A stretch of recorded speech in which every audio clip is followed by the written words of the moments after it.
I'm Caroline MacDougall, and I'm the creator of Teeccino. We make herbal coffees and herbal teas, and especially want to talk today about our mushroom herbal coffees and herbal teas.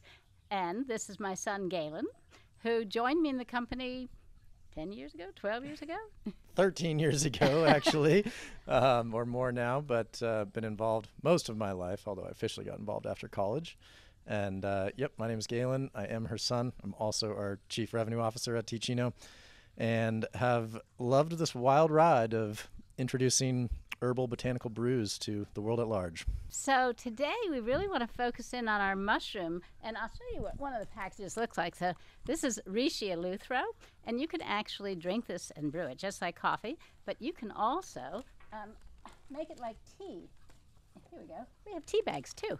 So if your thing is tea, you steep it like tea, you get a little bit of lighter brew. And if your thing is coffee, you brew it just like coffee. You can even blend it in your coffee. So that's a cool thing to do. And I really want to talk about the mushrooms because one of the ways that I created our mushroom adaptogen blends is by pairing a mushroom with an adaptogenic herb. And why did I do that? I think it's important for people to understand because you see all these other companies and they're putting absolutely everything under the sun in the cup, right? They're putting, 8 different mushrooms and a whole bunch of adaptogens. And what you're getting is just this tiny, tiny amount of each one. I decided to go a different way because I want every cup of Teeccino to have maximum wellness in your cup and have a real impact on how you feel it. So we have 1,500 milligrams between the two, the Reishi and Eleuthero, in every cup. And that's what we have also. You'll see I did the same thing with turkey tail astragalus. One really well-known, this is in this case, a Chinese traditional medicine adaptogen called astragalus with a really fabulous wellness herb called mushroom called turkey tail. So we have 6 of them, and that's what we're going to talk about today. You've been out there, working with them and getting a lot of feedback from our customers. What would you say? I mean, the awareness around mushrooms and adaptogens now is better than ever before. My mom, Caroline, was talking about adaptogens when I was a kid and developing herbal blends for other companies in the 80s wanting to use adaptogenic herbs, but nobody knew what the heck that was. So now that there's really some awareness been built around that, it's just been great to be sort of riding this wave and seeing consumers appreciate the importance of including these like really healthy and impactful herbs in our daily diet. So one of the best ways you can consume mushrooms on a regular basis and adaptogens is in coffee or tea because people typically drink that every single day. And so it's been amazing to see sort of the times catch up with my mom, if you will, but also all these other brands out there creating amazing products too.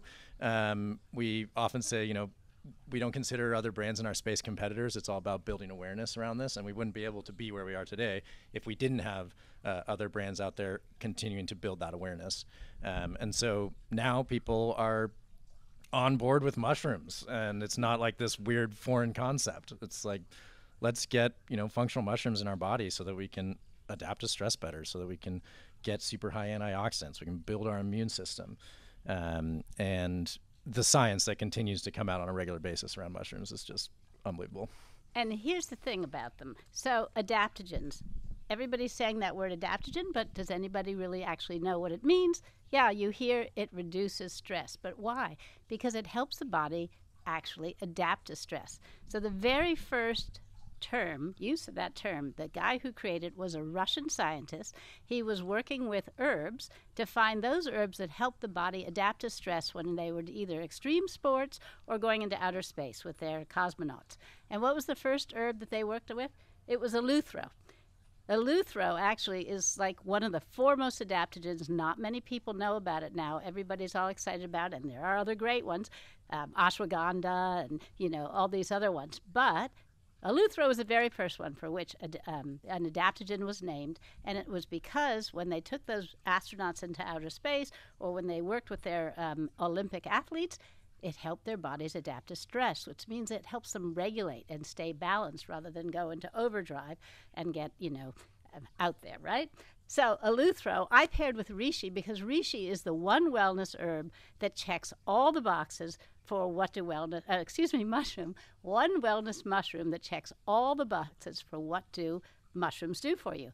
Longevity, brain focus, better sleep at night, better libido, all of them. Antioxidants, and certainly balanced immune system, right? So I put these two together because they're sort of like the grandfather of the adaptogen movement in both cases. I think it's important to also revisit that there is an efficacious dose per serving, right? So depending on if it's our tea bags, it's I think 500 milligrams in those, and then 600 milligrams of the mushroom itself in each serving. And as Caroline was mentioning earlier, there's like a lot of brands that are putting in, less than 100 milligrams. So we're talking about like half a gram per serving or more, depending on the blend and stuff. But to really make sure that it's doing something for your body, that it's not just, making a label claim or something. Absolutely. So I work with all 6 different mushrooms, and chaga, of course, is one of the foremost ones. I don't know if you all know, chaga grows wild on the tree, and chaga is wild harvested still. Ours comes from Finland and is it's actually a parasite on the tree, but it grows in such extreme environments in the Siberia and in the northern boreal forest that it actually has incredible antioxidants and strength against all these forces that stress you. So chaga in your body, high antioxidants, full of that, paired with ashwagandha, which is the Ayurvedic king of the herbs, right? The one that is used for so many different things. But again, adaptogen, reduces stress, helps to, keep your body harmonized. And so together, you get efficacious doses of both of them. I have a question. What's so great about ashwagandha? What's so great about ashwagandha? I mean, you can go on and on. It's the king of herbs, right? And its longevity factor is obviously really strong. But ashwagandha also, people talk about it helping them sleep at night, but energizing them in the morning. So these herbs and these adaptogens, I should say, do both things. And everybody always goes, oh, I'm going to take, one thing like lion's mane for focus and clarity. But all of them will give you focus and clarity because all of them help you reduce stress. I really like ashwagandha as an overall tonic. It is just being a tonic to my entire system.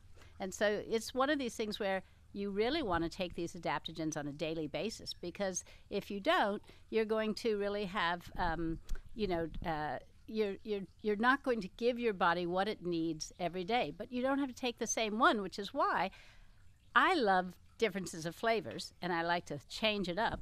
So that's why we have 6 of them, because we have different flavors altogether. By the way, this is a cup of Teeccino.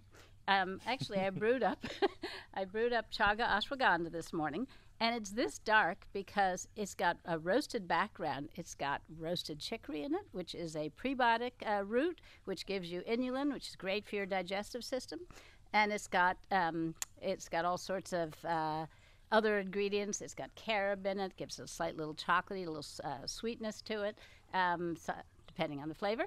And it's got certain flavors have roasted barley and dandelion root, but not your typical like leafy herbs or like not tea leaves specifically, not chamomile.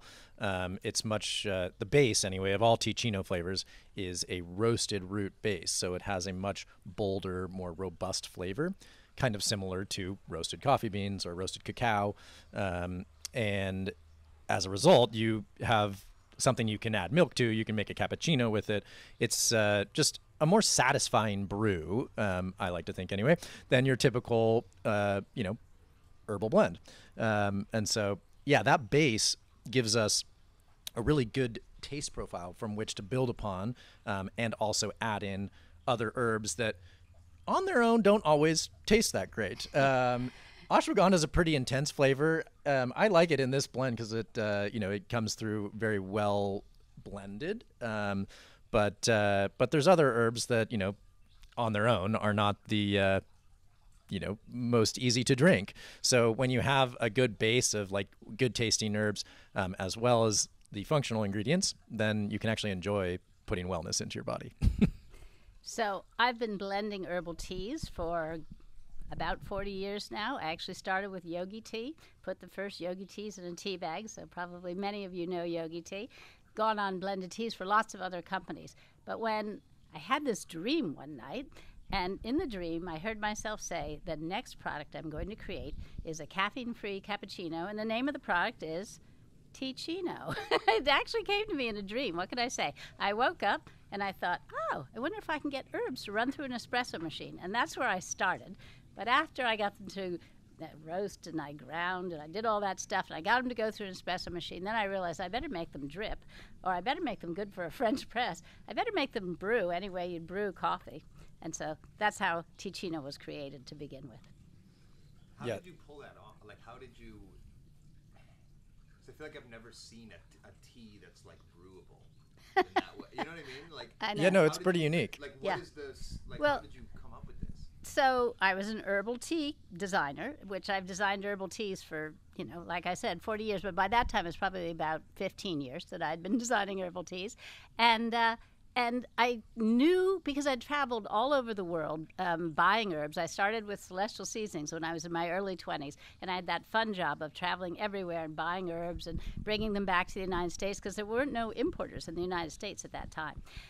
So I started literally roasting, and I knew which herbs would have a good roasted background. Now, chicory, for instance, is France's favorite coffee alternative. And barley, one of the ingredients that is in some of our flavors, is Italy's favorite coffee alternative. So why not blend them together, I thought. And then carob, of course, I knew carob really well because I avoid stimulants, and so I was eating a lot of carob products. And I thought, well, Instead carob of chocolate, right? Instead Yeah, of chocolate, yeah. right? And I thought carob would be really good also as a stimulant, not as a stimulant, as a non-stimulant, but roasted flavor. And so, that's what I did. And I came up with our first blends we call our Mediterranean blends. And then I decided to take the barley out and put dandelion in, so we created our dandelion blends. And from there, we went to creating the wellness blends, such as the mushrooms, which I'm enjoying right now. This one actually has a butterscotch flavor to it. And all of our natural flavors are also, most of the time, organic or organic compliant. And there's so much misinformation about natural flavors out there. So I want to make a statement here and now that you can get clean, beautiful, natural flavors and then enjoy your drink more, because you can have a variety. And I always say variety is the spice of life. And so why have just one beverage and that's the only one I can drink in the morning? I can change it up and have lots of different ones and get different flavors. This one has beautiful maple. This one tastes like coffee, Rishi Luthro. Here's my turkey tail astragalus, is very maple-like and has a actual maple flavor that comes from, guess what? Maple syrup. Nothing too complicated about this. What do I have right here in my cup? You've got chaga ashwagandha. Yeah. Delicious. Yeah, and You it's got liking that. Oh, yeah. It's got that butterscotchy flavor, I was right? gonna say I taste the butterscotch. And so, why did I put butterscotch in this one? Galen's right in that ashwagandha isn't great tasting, but when you taste it, it has, to my taste buds anyway, a little bit of that butterscotch flavor to it. So I decided to bring that out. I also put in this one a really great herb from India that is euphemistically called Indian sarsaparilla, and it has a real vanilla-y, butterscotchy flavor as well, and it also has great wellness benefits for cleansing the body. So I put some sarsaparilla in there, and that's the magic that I do. When I have to make something that is for wellness purposes and has some herbs that don't taste that great, I make them taste great because I know how to do that. I've been doing it for 40-some years. No one's going to get the wellness benefits if they don't like what they're drinking and drink it regularly, right? That's right. And I'm it's all our about enjoyment, MO pleasure. You got to have comfort in a cup. You just really want that thing that's going to say, I want to sit down, I want to enjoy it, I want to indulge myself. And I'm not going to do that if it's all just like, it doesn't taste very good. No, it's going to taste great if it's coming from me. We've got a lot of indulgent blends, if you will, and our customers tell us all the time, like, oh, I love, having my Teeccino at nighttime or after dinner, sort of like as a dessert treat. This we're drinking black, but you can mix in, frothed milk and all kinds of good stuff, or even throw in liqueurs if you so choose.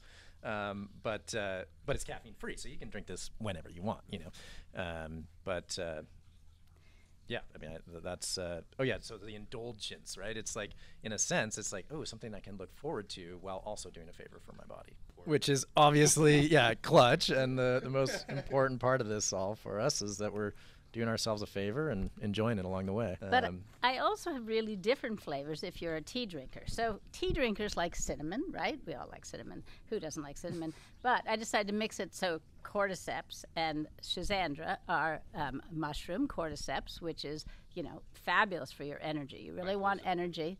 Pardon? Your personal fave? It's my personal favorite. Your personal favorite. Because if you need energy, cordyceps is what you go to. And if you want to really tune up your body, schizandra, it's called the 5 flavor herb in China, and so it has all the different 5 flavors. It's a berry, right? It's a berry. It's an herb, but a berry technically. Yeah, it's a schizandra berry with all 5 flavors in it, so it gives an overall body tune-up. And because, you have sensors for all the different flavors in your body. You have bitter sensors down in your colon. I mean, who would have thought, right? But it turns on different things in your body. So you want all 5 flavors, and that's how you get that. Tremolo Tulsi has now Tulsi, in Ayurvedic terms, queen, right? We talked about the king being ashwagandha. Tulsi is the queen of herbs in the Ayurvedic tradition.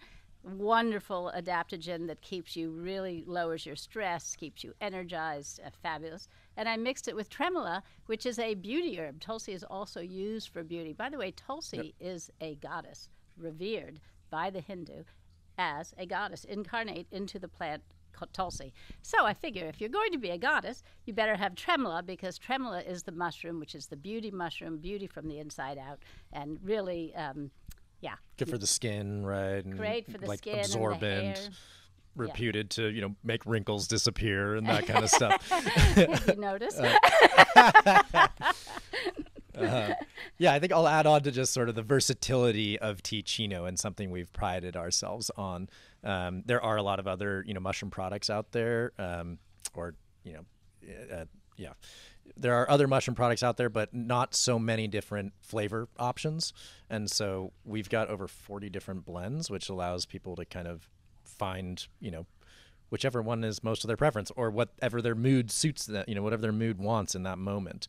And so on our website, you can kind of like try samplers and look for any different taste profile. The Tremolo Tulsi has cardamom pods in it, so it's way more herbaceous than like Rishi Luthra, which is a French roast base.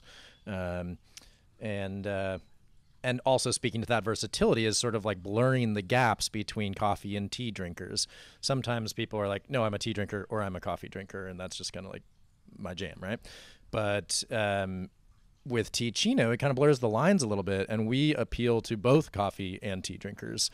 And that's because there's a ton of different flavors, but also you can brew it through a coffee maker, maintain that exact ritual, or you can steep it in a tea bag. And so it's got like the convenience of tea, it's got the versatility of coffee grinds, and kind of all the above. So I think that's one of the things that sort of sets us apart from other products out there, is that there isn't as much like flexibility, versatility, or experimentation possible as what we have with Teeccino. 6 different mushroom blends, which is what we've been focusing on. But as I said, there's a lot more flavors beyond those too. And lots more health benefits as well. So let's talk about the health benefits of Teeccino for a moment, because most everybody is mixing mushrooms with coffee. And if you're a coffee drinker, okay, maybe that's a better way to drink coffee. But if you're not a coffee drinker, or if you happen to like to drink a hot beverage all day long, most people limit coffee to the morning, then Teeccino's the answer, because we're completely caffeine-free. And we're caffeine-free mostly because I'm caffeine-free. Gotta say it, I'm caffeine sensitive. I've been caffeine free from day one. Coffee is sort of meteoric for me. Even decaf. Decaf's too acidic, and then it sends me flying. So you don't want to see Caroline on coffee.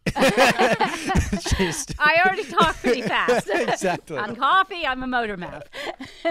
So being caffeine free. So I'm a big advocate for the caffeine free lifestyle, which doesn't mean that we don't have lots of coffee drinkers drinking Teeccino. We do. But caffeine should be limited to the morning, which is when your normal circadian rhythm is working to wake you up, and then caffeine works in harmony with that. Gives you a little bit of a, jolt on top of what you would normally wake up with. Me, I wake up already going, but not everybody does. So I really get that. But after about mid-morning, if you're drinking caffeine, it's liable to still be in your system at night, and it's interfering with your deep sleep. Michael Pollan goes off on this. You should listen to him. He's really good at talking about the scientific reasons why you don't want to do caffeine after a certain time of day. So we always say to everybody, Teeccino lets you drink coffee or caffeinated tea all day long, right? Because you can drink it all day long and not have it interfere with your sleep at night, not have it interfere with melatonin coming on in the evening for your circadian rhythm to, go shut down, and get to that deep sleep, because it's in the deep sleep that we repair and rebuild our bodies. And if you may go to sleep and think, oh, I sleep fine on coffee, I'm sleeping all night long, but you're waking up in the morning and you're thinking, oh my God, where's my cup of coffee because I can't get going? That's called addiction, by the way. And it is. But you didn't get enough sleep or restful sleep was the point, right? You didn't get enough deep sleep to wake up feeling energized, which you were able to do as a kid, and there's no reason why you can't do that as an adult. Yeah. I do often joke, caffeine's a hell of a drug, and our society loves it for good reason. But it is something just to monitor and make sure you're not overdoing, as with all substances. Yeah, I mean, and it has good applications for performance enhancement, and that might be waking up first thing in the morning or whatever. So athletes know that. And right, or because, if you're an athlete. A lot of athletes will go caffeine-free completely until they have an event. And then right before the event, you have that cup of coffee, and now you really get the caffeine boost, because if you drink it every day, it kind of just sits there in your system and doesn't give you that same effect. So maybe that's why I'm so caffeine sensitive. I never drink it. When I do, woo, off I go. Yeah, for sure. For sure. So yeah, I think it's important to note, we are not out to replace coffee. It still has its time and place. And oftentimes people think, oh, why are you trying to get rid of my morning cup? It's like, no, we're not. Just also drink Teeccino and do yourself a favor. And then I really want to talk about the benefits of either brewing or steeping a fresh beverage, right, made from the actual herbs. Because all these instants, and there's all these instant powders on the market, and you're supposed to stir it in and then chug it down, right? But the thing about that is they're instant. I mean, I don't know how they did it. They put mushrooms with it. I do know how they did it. They made instant coffee sexy. How do you make instant coffee sexy? I guess you put mushrooms in it. But why are you drinking instant coffee? Or instant tea for that matter. It's the same thing. For me, it's got to be a fresh brew. I want all the goodness coming right there, and they brew. Like the inulin from chicory goes right into the cup during the brewing. We don't add inulin like a lot of companies do. It's right there in our chicory root. And all those compounds, they're unique compounds. And every mushroom, every adaptogenic herb, even though they kind of do the same overall thing to your system, they have unique compounds that do really great beneficial things for your health. And so you want that fresh. You want that the coming whole into your plant, body. right? Yeah. Rather than a dehydrated version that's been powderized or whatever that then dissolves and has sort of lost a lot of the antioxidant content and various compounds along the way. Yeah. And actually our mushrooms... It's just more processed in general too, right? We want to go for less processing in our foods. I think that's a general theme. There's a big controversy in the mushroom world over, is it mycelium or is it fruiting bodies? Oh, here we go. I got to talk about this because I really looked into it. When I was creating Teeccino, I wanted to make sure I was offering the very best that I could be offering to anybody who's going to be drinking my products. So there's this whole school of thought that it's only the fruiting bodies. Forget the mycelium, and the mycelium is full of grain, and so it's not, as good for you, etc. So I looked into the science, and it's absolutely correct. There's more science about fruiting bodies because that's what everybody has eaten for years. And by the way, fruiting body is what we think of as the mushroom, the little mushroom, that pops up that we buy in the grocery store. Above the ground. That's a fruiting body, right? Mycelium are not quite, but you can call it the roots of the mushroom, right? It's what's underground that we don't see, but happens to be extraordinary. And the science coming on about mycelium is phenomenal. But one of the big things that you find in the mycelium are these compounds that really help to modulate immunity and increase longevity.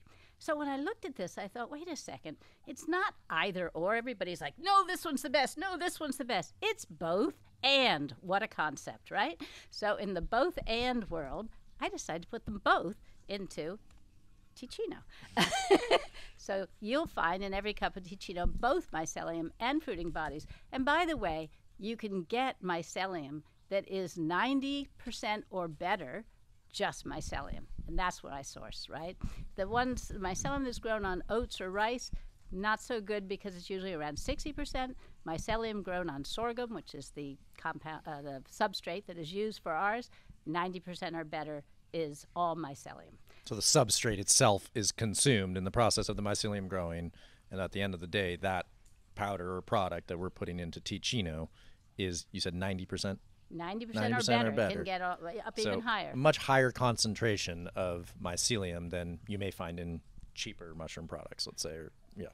Yeah, and I think that's really the point. We want to get all the benefits of the mushroom, and now we're learning that it's not just what's above ground, it's also what's below ground. Because think of what happens.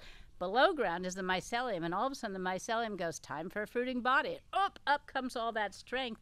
And it pushes that fruiting body. Do you know that mushroom mycelium can actually push fruiting bodies through cement, through asphalt, through all kinds of stuff? It's crazy number how strong the growing is. That it pushes it out. But that fruiting body only lives for a period of time, does its things, puts out the spores, spreads more mushrooms, but the mycelium keeps living.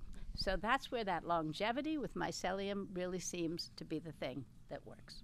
That's why we got the combo. I heard a talk from Paul Stamets almost a year ago now, and he was really pushing the antimicrobial effects of mycelium specifically in contrast to the fruiting body. Not that the fruiting body isn't also amazing. We've already said that. But that there's, I can't recall, did it even say like antibiotic aspects of the mycelium specifically, so that like mycelium through a substrate of water and sorghum or whatever was fighting off all the other bacterias in that same vessel, and you don't have quite that antibiotic. I don't know if that's the right term, but it's antimicrobial. Antimicrobial. You don't have that same effect from the fruiting body alone. So again, it goes to show how we can fight off free radicals and stuff better with some mycelium in the mix. Yeah, so we're proponents of both. Look, I love to eat mushrooms, no question about it. And I even love to eat mushrooms that are in Teeccino, like, for instance,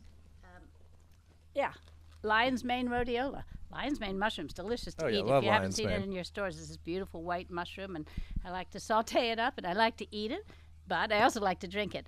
And so the thing is, I thought about it. I thought, well, lion's mane and chaga, by the way, chaga is actually mycelium. That is what chaga really is. It's the fruiting body is barely in chaga. It's all mycelium that's sort of hard. It's called a conch. Itself the conch is the root hardened, or root? Is hardened mycelium.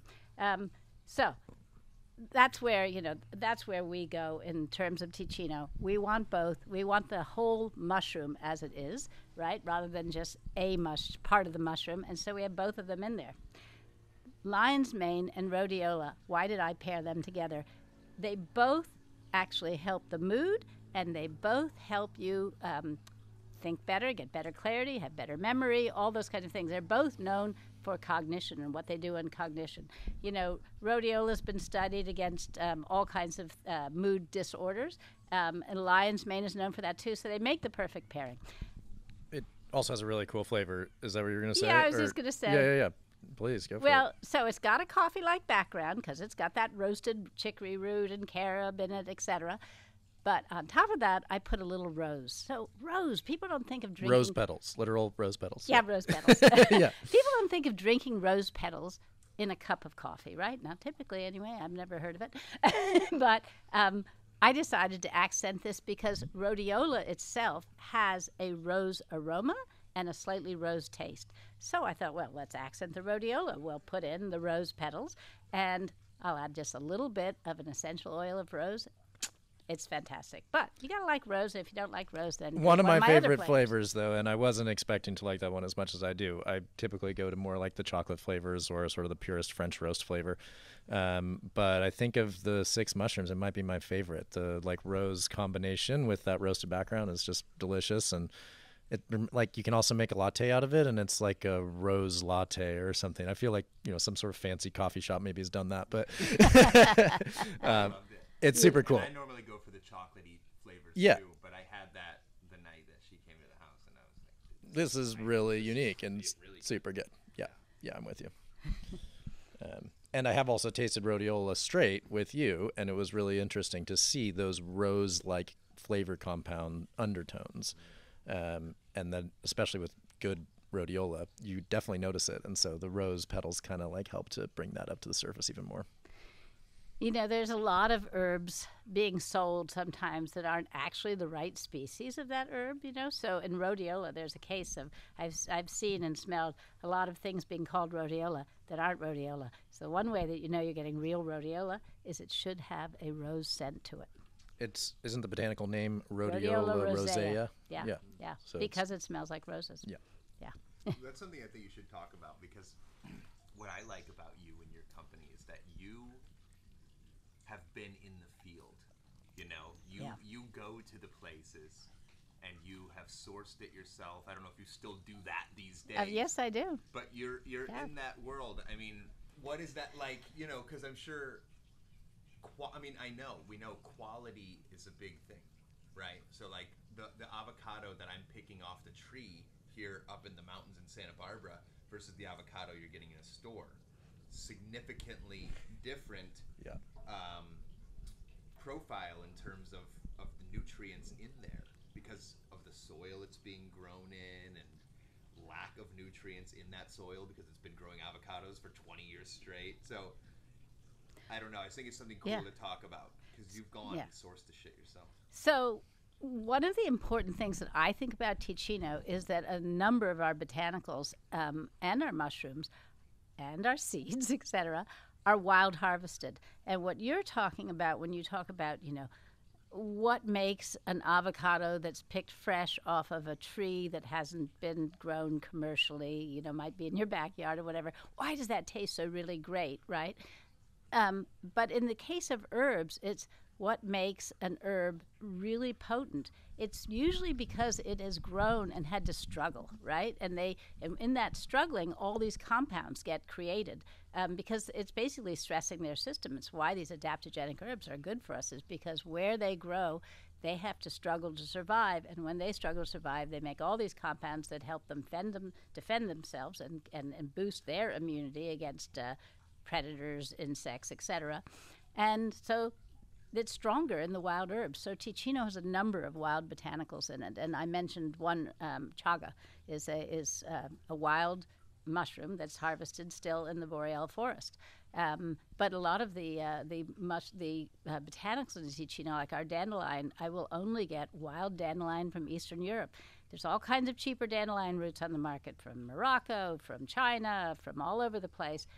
Not the right species half the time, and not with the actual compounds in it that we know dandelion root has been, looked at and used for centuries, right?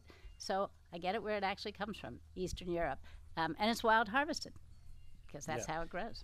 It's, I like to say, you know, these plants out in the wild have to strive to survive so that you can thrive, right? So there's like a good little rhyme there, but it's true. When a plant has to try harder to grow, it creates more of the functional compounds that we end up wanting to ingest. And kind of ties in with like the difference between conventional agriculture versus organic agriculture.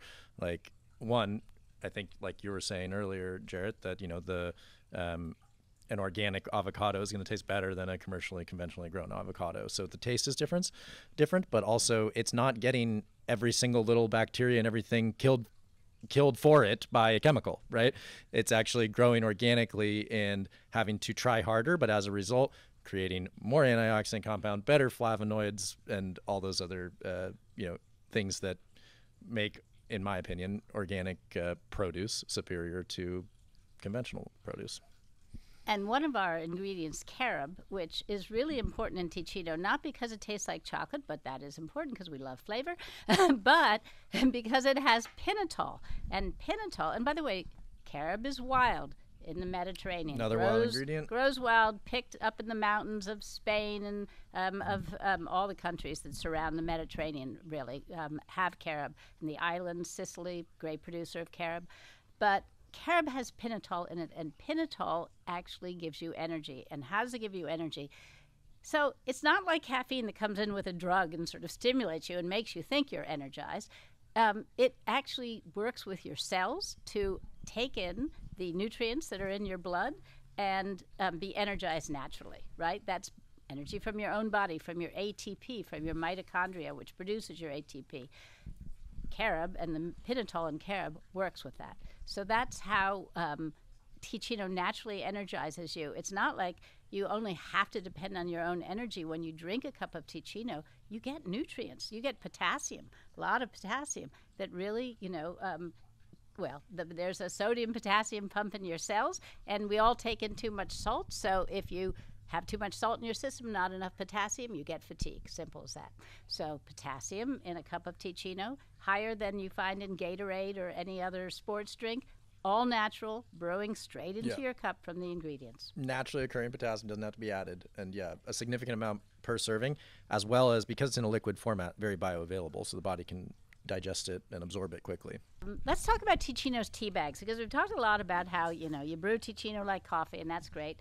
But the same product is in the tea bag as is in the coffee bags, right? But we call it herbal tea because it steeps up lighter, I should say.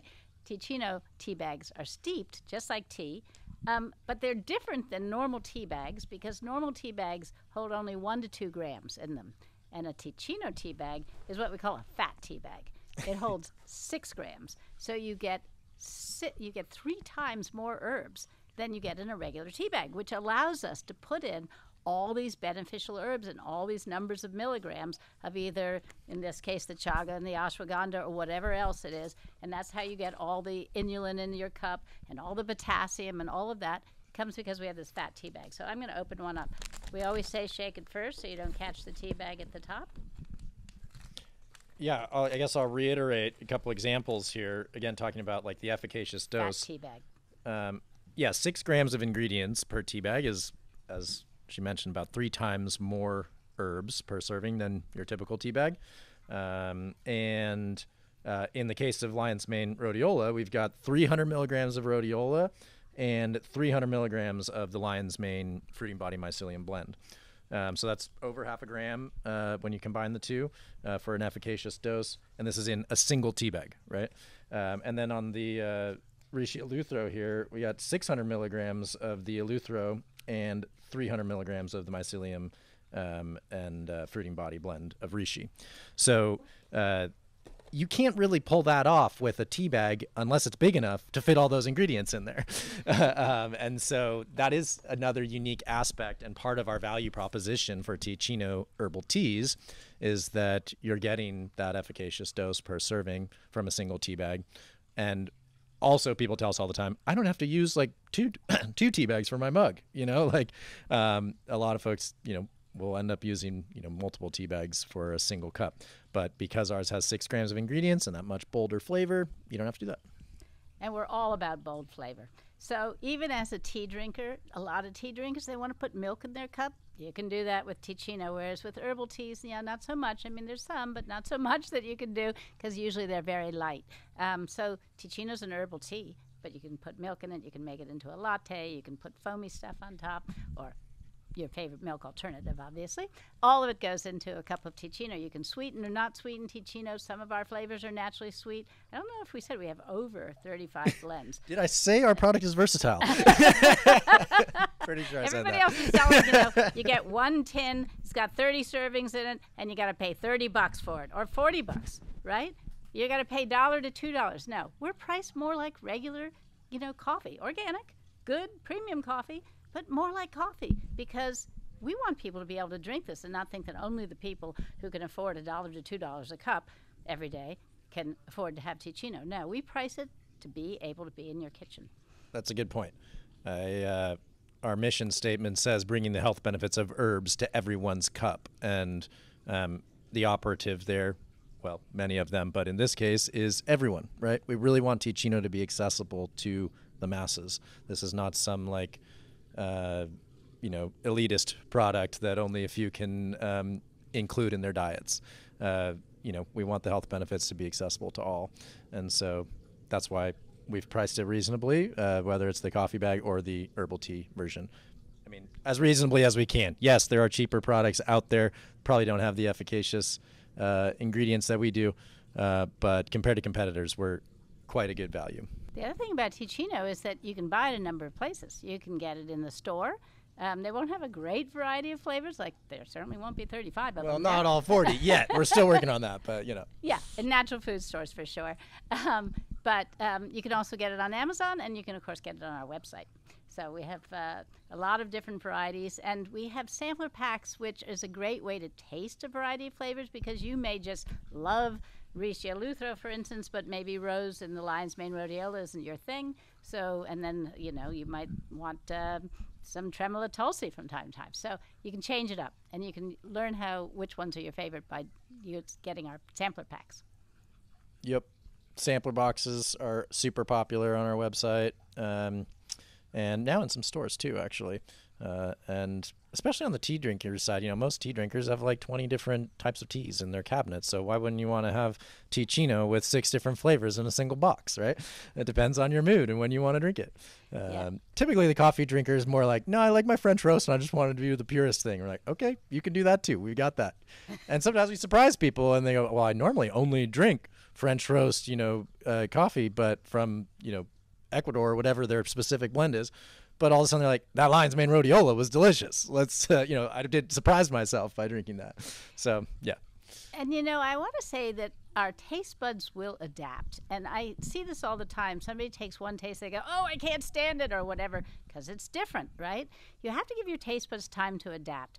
You also, if you're going to get off of coffee, and that's your motivation, and you really want to cut down on caffeine, have to be careful that you don't trigger a lot of caffeine withdrawal symptoms, which are unpleasant and can be painful and debilitating. So we always say, blend Teeccino with your coffee if you're getting off of coffee, or if you're a tea drinker, you probably have more adaptable taste buds. But you can also put Teeccino into tea and mix it up that way. So blending is a really good idea. Weaning off of caffeine, absolutely key. We have an entire program on how to do that called Kick the Caffeine Habit Program for those who really want to do that slow getting off of caffeine and not going into that horrible, oh my God, I've got the worst headache in the world kind of moment. So you really don't want that. I see all these YouTube clips or TikTok clips with people, moaning, I'm on the 7th day and I can't get out of bed. Don't do that to yourself. Yeah, do it gradually, right? Yeah, you can blend the two together, slowly increase the amount of Teeccino over time. You get a little bit of caffeine as you decrease it, and it's a much easier process. It's hashtag wean off the bean or something. Wean the bean, I think. I can't take credit for that. I saw it somewhere else, but I thought it was hilarious, so got to throw that in. I like that. Wean the bean. Don't suffer. I think the main thing is don't suffer, enjoy, and allow your taste buds to adapt. So, like, I remember when I only drank half and half, right? And then I got a little older, I didn't want all those calories, and I got myself to 2%. And now half and half, like, it's too oily and greasy for me, and 2% is perfect. So your taste buds adapt, they change. If you taste Teeccino, it's like, whoa, I don't know. Blend it with your coffee. And then you'll gradually, what we have is a lot of people who get off of coffee, drink Teeccino, and then go back and decide to have a cup of coffee and say, oh, I don't like it anymore. Because our taste buds also adapt to what's healthy for us. And at first, it can seem strange, but then, oh, you know what? I love this stuff. Yeah. sort of like, our taste buds evolve, and Teeccino, like many other delicious beverages, may be an acquired taste that evolves over time. Coffee itself. Is it acquired? Totally. Yeah, good point. Yeah, totally it is. Yeah, there's Coffee hardly is anybody also- that yeah. tastes coffee for the first time and go, oh, that's delicious. They actually go, oh, my God. How Maybe does if there's anybody enough drink this sugar stuff? and milk and cream and all the other stuff, they got to doctor it up. Drinking coffee. They're Right. Drinking All the other stuff that's in there. caramel syrup. A little bit of coffee with their cream, or a little bit of coffee with their syrup. Yeah, totally. Rather than the other way around. And But, and yeah. that's the truth, is that most people can't tell the difference between Teeccino and coffee. But we have tea drinkers who will say, I hate the taste of coffee. And then they drink the Teeccino and they go, I love this. So, everybody's taste buds are different and they pick up different things. Teeccino's different enough from coffee that tea drinkers love it, and similar enough to coffee that coffee drinkers love it too. Yep. Teeccino, blurring the lines between coffee and tea. Mic drop. You've got the good This has line. been fun chatting with you guys today. I got to get running, but look forward to doing more clips, more podcasts, and I'll leave Caroline to close this one out. But see you next time. Okay, your first podcast coming to a close. I think you touched on many great things. I think the natural flavors is a super interesting topic. Yeah. I myself have been kind of weary of natural flavors. Well, you should be if it's not in an organic product. Because if it's not in an organic product, there's no controls over what ingredients are in there. But if it's in an organic product, nothing can be in it that isn't permitted in organic products. And, that's everything, basically, except for a little tiny list of a few things that aren't in flavors anyway, to begin with. So I'll give you an example. In the very beginning, when I created Teeccino, I had to specify all our flavors had to be free of propylene glycol. Propylene glycol is this, chemical that comes from petroleum, and I didn't want it in a cup of Teeccino, thank you very much. Mm-hmm. It was hard in 1994, when I was creating Teeccino, to actually get a flavor free of propylene glycol. And I had to work hard and go all over the place to find the flavors that I wanted. Now, I don't have that problem. All I have to say is it has to be organic or organic compliant, because some flavors aren't available yet as pure organic, so you get what's called organic compliant. It complies with all the organic rules. So if you're eating organic and you see natural flavors in it, you are perfectly safe. And not only that, it's going to add to your pleasure component. And a lot of these flavors, there's nothing terribly mysterious about it, People will make a chocolate flavor from, chocolate, what a concept, but it's concentrated. And that's what flavors are, they're concentrated, Interesting. Vanilla flavors, some of it's straight vanilla extract from the vanilla beans, some of it's vanilla concentrate. When I made my rose flavor, I just put rose essential oil, which is intense, which you can't spread across a whole tea blend, in a substrate. But the moment you do that, you have to call it a rose flavor, right? So a lot of these flavors are actually what we think of as plant extracts or essential oils just put into, a medium, like sometimes it has, alcohol. But the alcohol, of course, once you put it on dry product, is gone, So, but it helps it spread across the whole base so that you taste it when you drink your cup. Yeah, it's fascinating. Yeah. Like I would see that on a product. And I'm like, ooh, what are they hiding? What's going on in here, So many people are worried. It's got animal products in it. It's got MSG in it. It's got, there were some influencers on the internet that decided to blow up their following by saying there's, beaver butt it was, in your raspberry flavors of whatever it was. And all these people were like, oh no, I don't want beaver butt in my cup. But that was complete hogwash. There was no beaver butt. Who's going to get raspberry flavor from the glands of a beaver when you could get it from raspberries? I think there's a lot more raspberries around than beaver beavers, glands. yeah. But it is true that a long time ago, those kinds of things were used in perfumes. And may still be. I don't wear perfume, so I'm not in the perfume industry. Can't say anything about it. I like essential oils.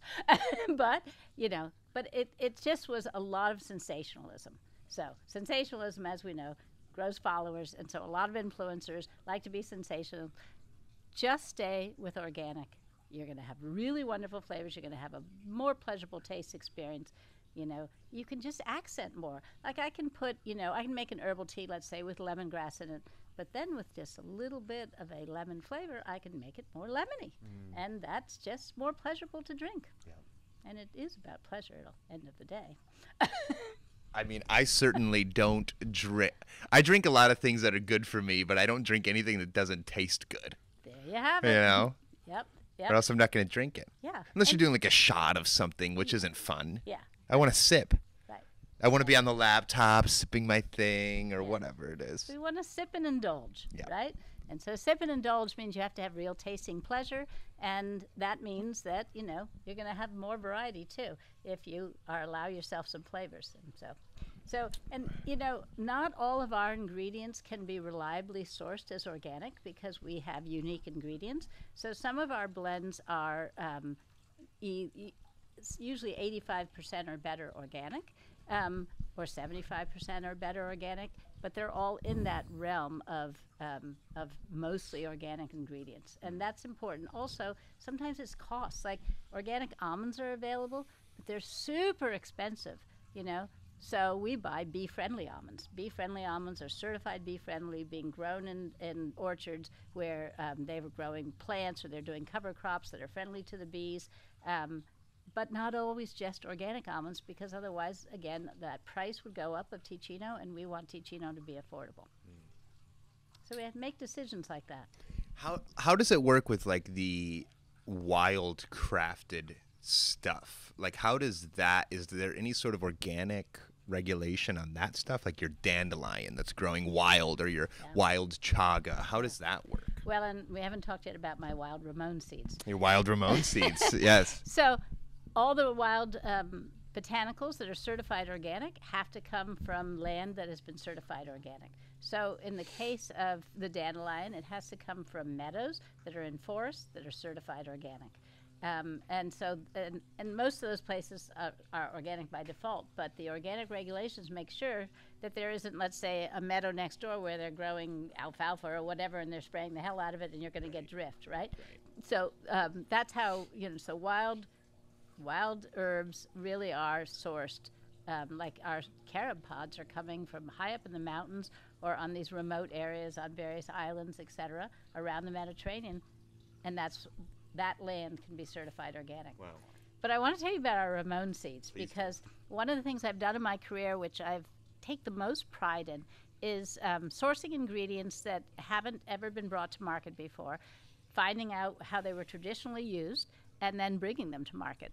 And so when I was working on rainforest ingredients in the early 90s, before I created Teeccino, I was looking for ingredients that would give value, economic value, to a standing forest. And I decided to work in Central America because because Galen, who you just met, was 4 years old at the time.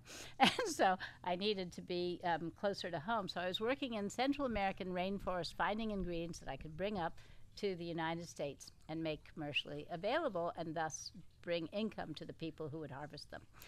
And I heard about that the Maya drank roasted Ramon seeds. What were these Ramon seeds? It took me quite a while actually to find them, because it turns out they were a seed growing from a 130-foot tall tree in the middle of the forest. In this case, I found them in the Maya Biosphere Reserve, which is the largest intact forest in Central America, in Guatemala.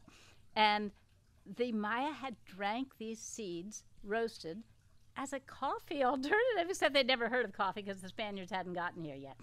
So there was no coffee at that time, but they liked a roasted beverage too. So they drank Ramon seeds. Ramon seeds are super high in potassium, super high in a lot of great ingredients, and tryptophan also, so they're calming for you.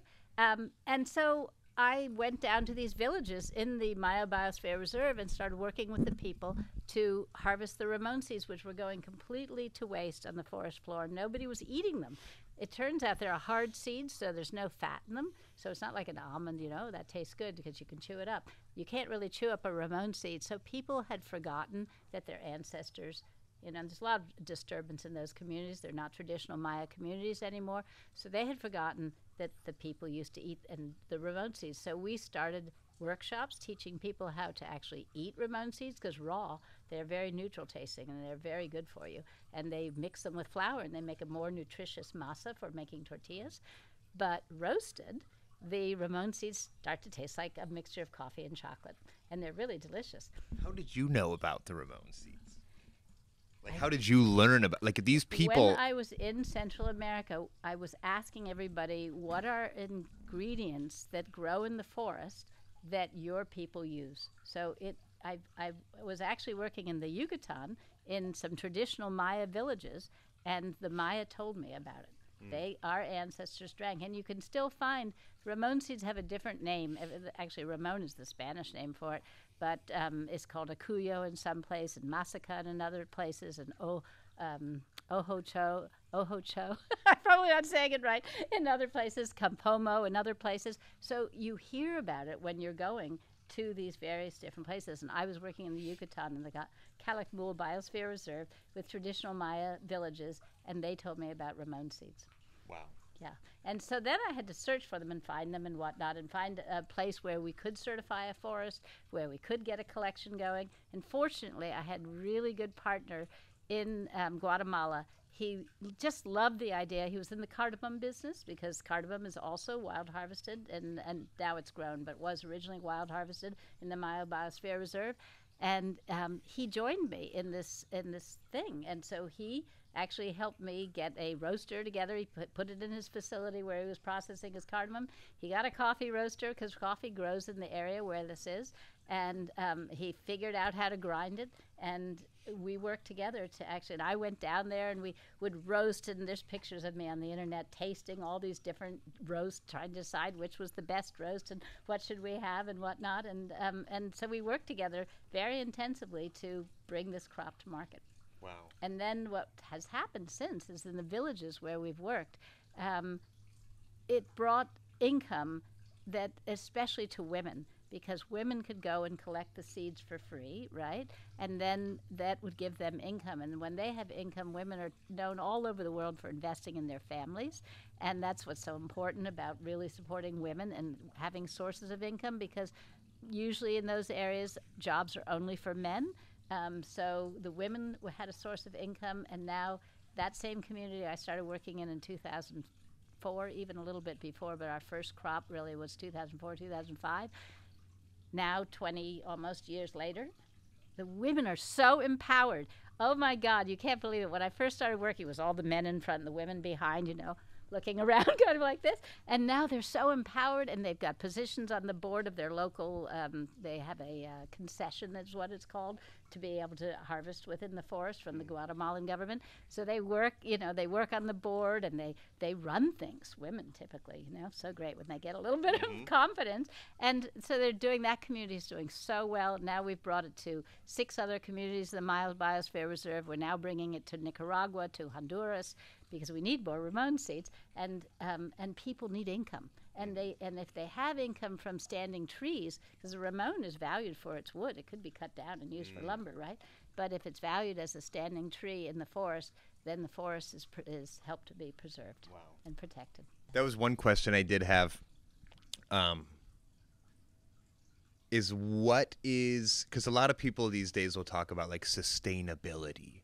It's not sustainable for everybody to be eating regeneratively raised meat, right? We don't have enough, it's not sustainable for everybody to be eating wild harvested products, right? Do you have any thoughts on that? Well, I do. I have thoughts about that, actually. But look, in terms of meat, I think it's not sustainable just for the planet, for everybody to be eating as much meat as they are. So we won't talk about that. But, grass-fed meat from pasture and whatnot, that is sustainable and really appropriate for meat eaters, right? I'm not a meat eater, so and I made that choice a long time ago because I knew that we had, for a variety of reasons, but one of them, even back in the 70s, was an environmental footprint. We were already thinking about, we didn't call it global warming yet, but we already were thinking about the changes on the planet. But in terms of wild botanicals, I'm of the school of thought that we need to protect more wilderness, right? For nature to thrive, and that we humans don't thrive unless nature actually thrives with us, right? So in the protecting of the wilderness, it's also how do we give people who live either in or near the wilderness economic opportunity to make money from the wilderness. So there's a concept of forest gardens. I don't know if you've heard of that, but the Maya were forest gardeners. The Maya actually lived within the forest. They had their beautiful cities, of course, where they cleared, but around them was all forest. And they did not, some people think that they destroyed the forest. They did not. They planted ramon seeds as part of their forest garden, and they planted other plants. So ramon trees, if you look at any of the Maya city ruins, you see tons of ramon trees everywhere. It's also the only wind-pollinated tree in the forest. Little aside, so it goes in, but and repollinates itself. I mean, reseeds itself. But the concept is that if you live within the forest or near the forest, what you do is help the forest grow more economically productive ingredients or food stuff or whatever for you. You don't cut the forest down and then say, oh, now I'm going to, plant the soybean field. Palm oil. Yeah. Or soybeans, Yep. right. Or soybeans to feed all that meat that everybody's eating, right? All those cows. But sustainably, we can, in fact, have grass-fed, pasture-raised cows or whatever, goats or anything else, and eat that.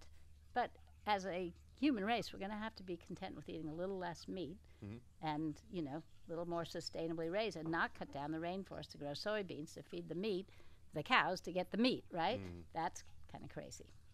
The sun's coming to get us, but I this is such a great conversation because, like, for me, I do eat meat, and something that I think about a lot is, like, if I'm going to go in Lazy Acres right now, Our local natural food. Our local natural food store, and I could be wrong, but I feel like a regeneratively raised bison, for example, which is where they rotate. Not only is it grass-fed, but they rotate from pasture to pasture to allow the soil to regenerate. Yeah.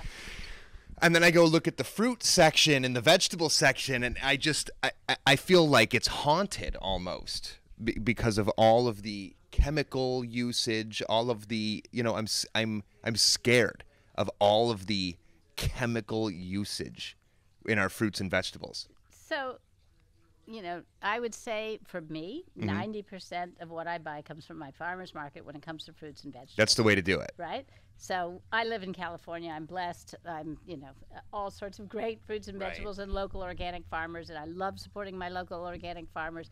And so, that's what I do. But look, you have to support organic. It's not just regenerative. Regenerative is a great buzzword now, and there's a lot of good things about it. Cover crops, no-till, all these things that are known for regenerative. And I actually applaud the regenerative movement for bringing conventional farmers into it. So the conventional farmers are starting to adapt, and as they're adapting, they're getting closer and closer to being organic, right? So the regenerative movement is really serving, to bring people's attention to how do we build soil health. And what you were talking about, that rotation of the cows, when you have bison, especially when you have herds, when they churn up the soil and then they move on, which is how they did it in the wild, right? They just kept moving, right? Exactly. There were no fences. Right. They just kept going, and they had different grazing areas and whatnot.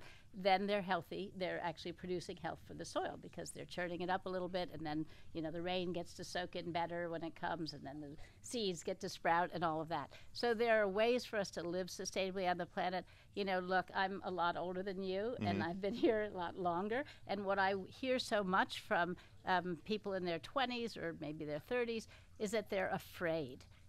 And I say you don't have to be afraid, or they're hopeless. A lot of people are I'm not hopeless. Yeah. I just I'm thinking about my own body, and I agree. I think farmers market, that's the best way to go. Of course, but like most people are living in Oklahoma and they're faced with a decision. It's like or they're living on a limited budget, and organic can be really expensive. Yeah. There's no question about it. Look, we don't live yet in a perfect world. I don't know if we ever will. And so what you do is the best you can for your bodies, the best you can afford, the best foods, and actually it's not even just the best foods, but also a diversity of foods. One of the reasons why I love wild harvested products is not just because it helps to protect wild places in the wilderness for for nature to benefit all of us, but also because it gives us a huge diversity of what they call, nutraceuticals, plant chemicals, that plant compounds, maybe is the easiest way to understand it, that you get the greatest diversity of when you drink herbal beverages and mushroom herbal coffees, because you get these incredible things that otherwise you don't find in even berries, right? You get great antioxidant in berries, but all these different plant compounds that come into your system, you get best from herbs and herbs and spices and mushrooms, right? And so that's why, I got 40-some blends with herbs and spices and mushrooms in them, many of which are wild harvested, giving you these unique things that are going to benefit your health. Boom. Boom. So make Teeccino the base of your diet and build from there. Yeah, and so what I always say is, water's great, but infuse it, right? And infuse it with something that gives more to the water than just drinking the water. Of course, I drink water if I'm really thirsty or whatever, but typically I'm getting all my liquid with wonderful botanicals infused into it. And like I say, not big on the instants, much more excited about, brewing or steeping, either one, but creating it fresh so everything extracts right there in the moment. And now I'm drinking that cup, which I'm nearly finished with. Beautiful. Cheers. It's been an inspiring conversation. And I think the Teeccino fans across the globe will love it. Well, it's really fun to tell our story. We have a lot of content on our website, but it's really hard to get to all the stories that are on the website. So thank you for this opportunity to tell everybody about what we do and why we're passionate and why I've been doing this since 1994. When I first created Teeccino, I wake up just as passionate every day about making that cup that's going to be full of health and wellness and goodness and bringing it to your household and to your mouth. Beautiful. Remind the people, I'd say just one more time, where they can find you guys. You can find Teeccino in natural food stores. You can find it on Amazon. You can find it best on our website, of course, teeccino.com. And, lots of other websites also. So, look for Teeccino wherever you are. Try the samplers. I always recommend that because then you get to trace a variety of flavors and figure out which ones are your favorites. We have chocolate flavors. We have nut flavors. We have spicy flavors. We have coffee-like flavors. We have more tea-like flavors. I could keep going because I like to create. So, so try our samplers. You'll see.